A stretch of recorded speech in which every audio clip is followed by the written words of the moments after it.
Hey, how's it going, everyone? This is FixerMed, and welcome to my high-yield biochemistry review series for the USMLE Step 1, NBME CBSE, and NBME CAS examinations.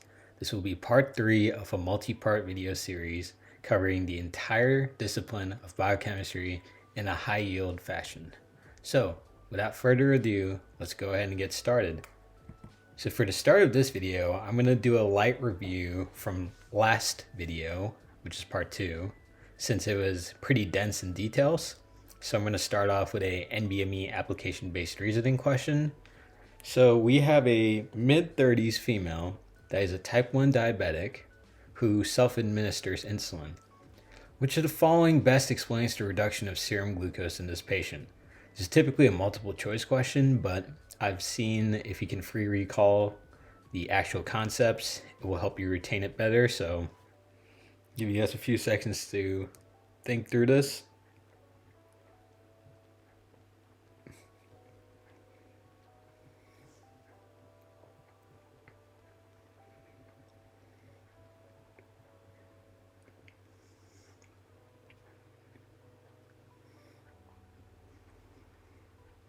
All right, if you guys need more time, go ahead and pause the video. If not, I'm gonna go ahead and go to the next slide. So the explanation here is we have a 36-year-old female with type 1 diabetes who self-administers insulin. The reduction of serum glucose involves insulin-mediated processes. Insulin upregulates GLUT4 on adipose tissue and skeletal muscle, facilitating glucose uptake by these tissues. Additionally, in the liver, insulin upregulates glucokinase, an enzyme involved in the phosphorylation of glucose to glucose 6-phosphate. This activation of glucokinase in the liver allows it to act as a buffer in the presence of increased serum glucose levels. The glucose is then converted to glycogen through the dephosphorylation and activation of glycogen synthase by insulin, which promotes the storage and lowering circulation of the glucose levels. Therefore, the answer to this question is dephosphorylation of glycogen synthase.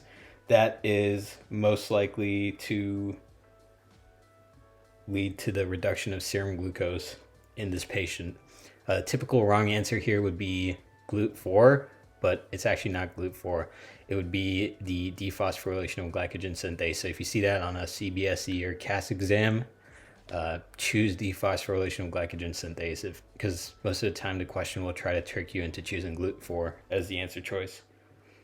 So I have another NBME application-based reasoning question. A research group is investigating a protein in red blood cells that shifts the HbO2 dissociation curve to the right, so hemoglobin oxygen dissociation curve to the right. Molecule can then be synthesized from a glycolytic intermediate via an RBC enzyme called bisphosphoglycerate mutase. Which of the following glycolytic substrates is most likely the precursor to the RBC protein?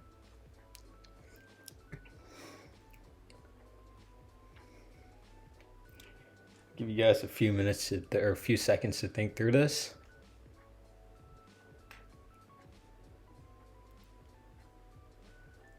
Remember, those glycolysis enzymes are very high yield on any NBME exam you take.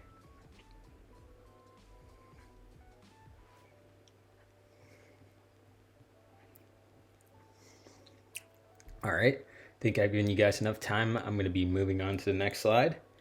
So moving on now, if you need more time, pause here. The research group investigating a protein in red blood cells that shifts the hemoglobin oxygen dissociation curve to the right has identified 2,3-bisphosphoglycerate as a molecule synthesized from a glycolytic intermediate. The precursor to this RBC protein is most likely 1,3-bisphosphoglycerate.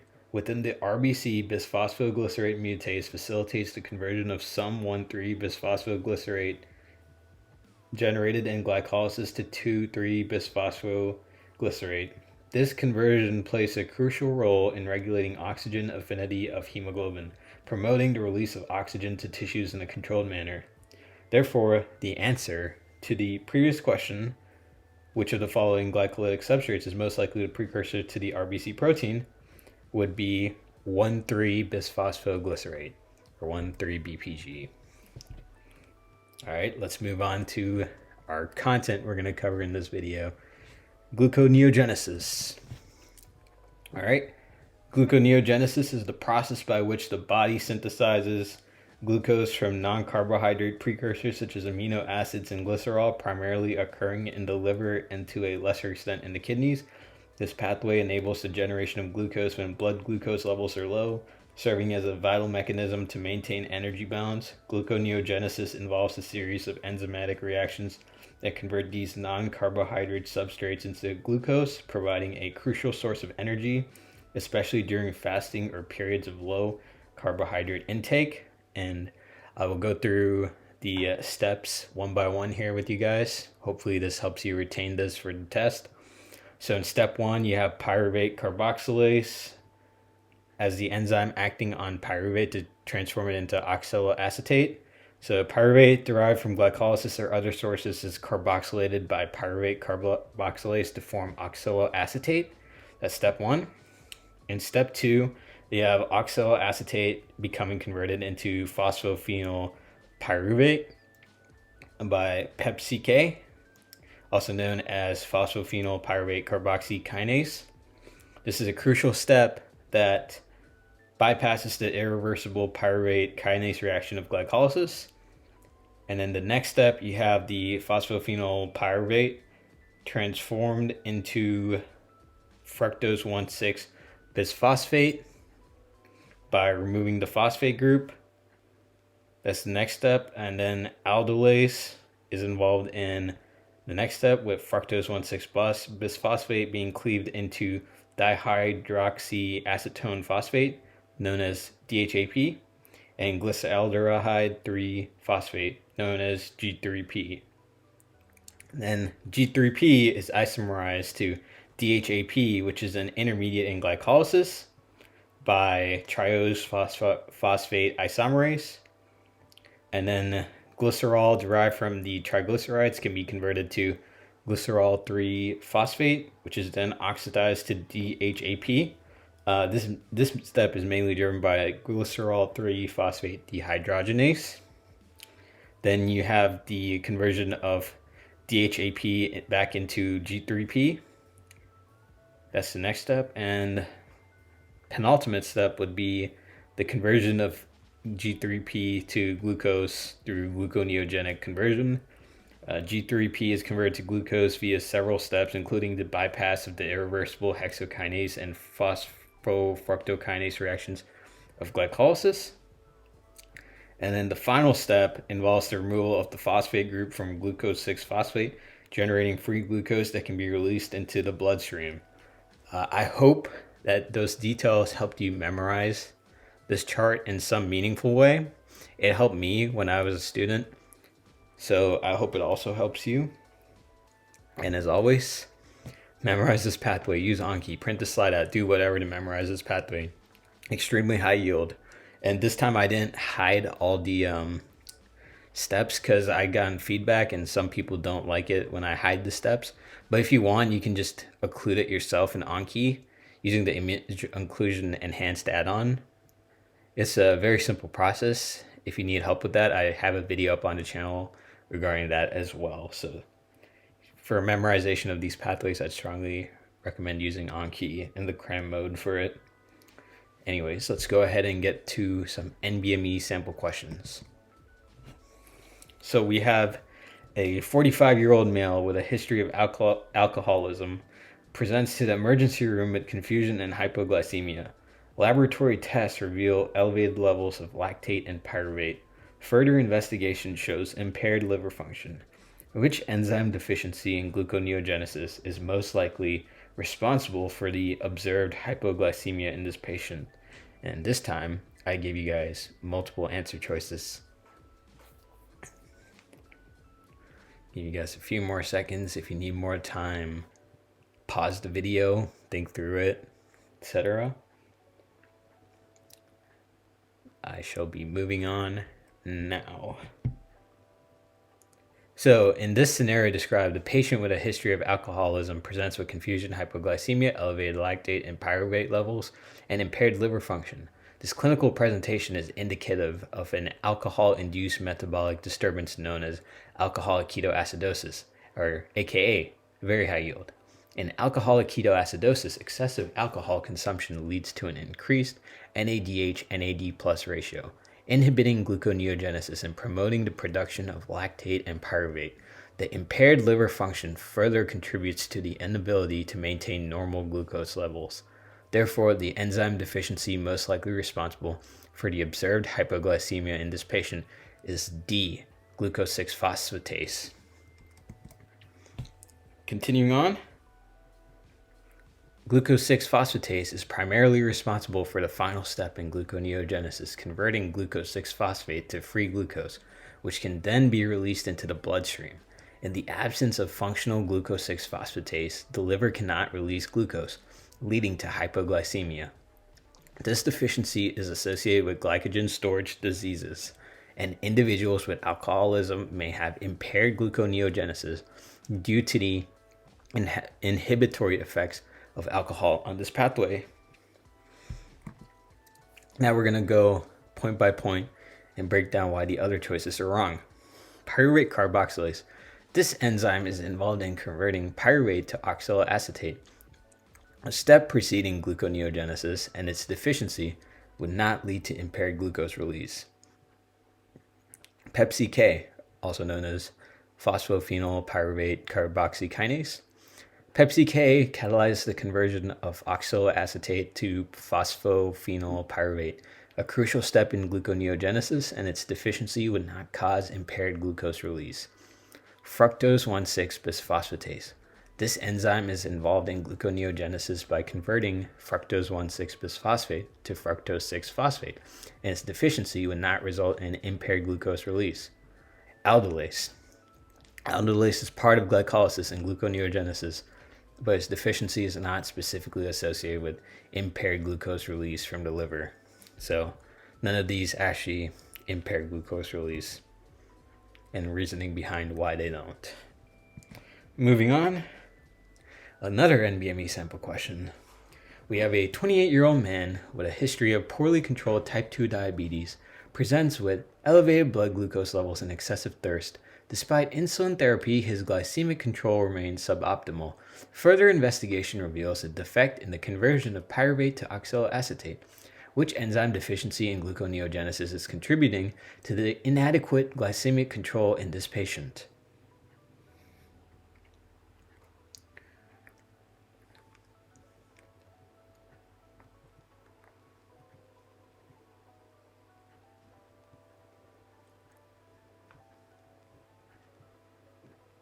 I'm going to give a few more seconds and then we'll be moving on.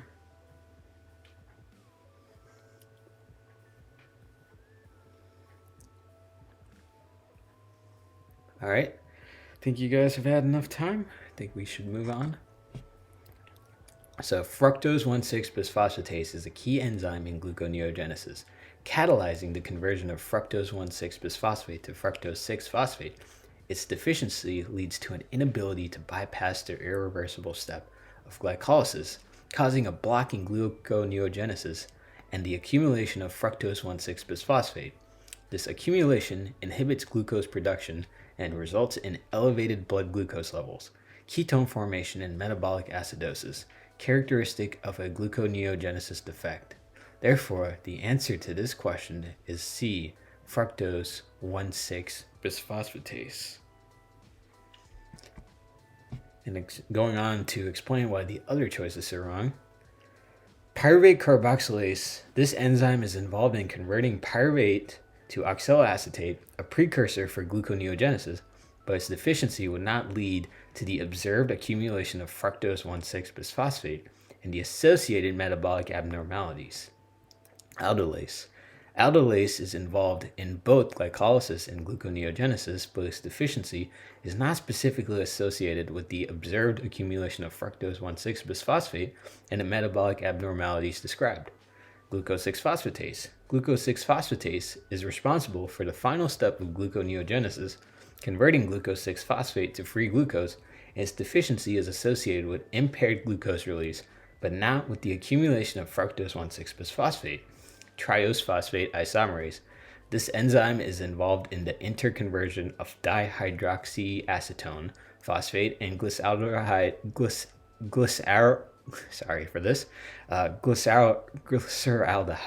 3-phosphate in glycolysis, and its deficiency is not associated with the observed accumulation of fructose 1,6-bisphosphate and the metabolic abnormalities described. All right, moving on to the next question. So we have a 25-year-old woman presenting with fatigue, muscle weakness, and recurrent episodes of hypoglycemia.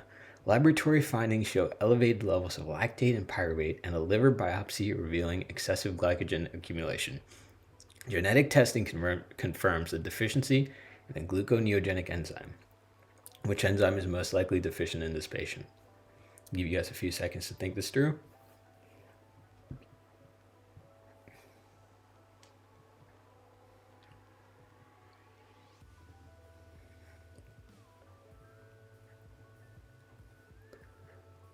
All right, pause the video if you have to. I'm about to move on. Moving on now. So, glucose 6-phosphatase is crucial for the final step of gluconeogenesis, converting glucose 6-phosphate to free glucose, and its deficiency leads to impaired glucose release from the liver, resulting in hypoglycemia. The excessive glycogen accumulation in the liver is consistent with a deficiency in glucose 6-phosphatase, as this enzyme is necessary for the release of glucose from glycogen. The elevated lactate and pyruvate levels may be attributed to the inhibited gluconeogenesis, leading to a reliance on anaerobic glycolysis for energy production. Therefore, the answer to this question is E, glucose 6-phosphatase. Going through and explaining why the other choices are wrong. Pyruvate carboxylase. Pyruvate carboxylase is involved in the conversion of pyruvate to oxaloacetate, a precursor in gluconeogenesis. Its deficiency would not lead to the observed excessive glycogen accumulation or impaired glucose release. Fructose 1,6-bisphosphatase. While a deficiency in fructose 1,6-bisphosphatase can lead to impaired gluconeogenesis, it is not associated with the excessive glycogen accumulation seen in the patient's liver biopsy. C. Pepsi-K, phosphoenol pyruvate carboxykinase. Pepsi-K catalyzes a crucial step in gluconeogenesis, and its deficiency would result in impaired glucose production. However, it does not explain the observed glycogen accumulation in the liver. Glycerol 3-phosphate dehydrogenase. Glycerol 3-phosphate dehydrogenase is involved in the gluconeogenic pathway that converts glycerol to glucose. Its deficiency would affect glycerol utilization but is not associated with glycogen accumulation or the described metabolic abnormalities. So, moving on. Last question of the day. A 28-year-old man with a history of poorly controlled type 2 diabetes presents with elevated blood glucose levels and excessive thirst. Despite insulin therapy, his glycemic control remains suboptimal. Further investigation reveals a defect in the conversion of pyruvate to oxaloacetate, which enzyme deficiency in gluconeogenesis is contributing to the inadequate glycemic control in this patient. I'll give you guys a few minutes to figure this out. Not a few minutes, a few seconds. Sorry, guys.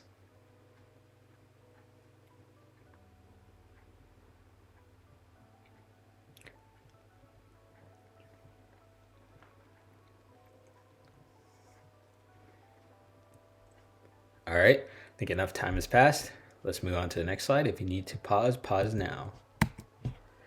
Pyruvate carboxylase catalyzes the conversion of pyruvate to oxaloacetate, a crucial step in gluconeogenesis. A deficiency in pyruvate carboxylase would result in impaired gluconeogenesis, leading to reduced glucose production and contributing to elevated blood glucose levels.